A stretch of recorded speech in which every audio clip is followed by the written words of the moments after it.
Hi అండి, బాగున్నారండి? Welcome to Bhagyamma foods. ఈరోజు సండే కదండి, సో అమ్మ ఫిష్ తీసుకొచ్చారు. మేమైతే ఈరోజు చేపల కర్రీ చేస్తున్నాం అనమాట. కేజీన్నర ఫిష్ అండి ఇది. సో చక్కగా నీట్గా కడుక్కొని కొంచెం నిమ్మకాయ ఉప్పు కూడా వేసి ఒక 5 నిమిషాలు పక్కన పెట్టేసి కడిగేసి పక్కన పెట్టేసామండి. దానివల్ల చేపకి నీసు వాసన అనేది ఉండదు. తర్వాత ఒక గిన్నె తీసుకుందంటూ జీలకర్ర వేయించుకున్నాం. ఆ తర్వాత దీంట్లో కట్ చేసి పెట్టుకున్న ఉల్లిగడ్డ ముక్కలు వేసాము. ఆ తర్వాత ఒక టేబుల్ స్పూను ఆయిల్ కూడా వేసేసి ఈ మొత్తాన్ని కలుపుకోవాలండి.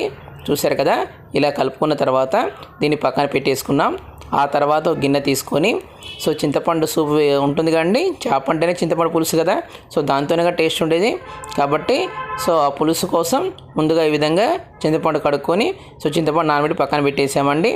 తర్వాత ఇంతకుముందు మనం జీలకర్ర ఉల్లిగడ్డలు వేయించి పక్కన పెట్టాం కదండి, సో దాన్ని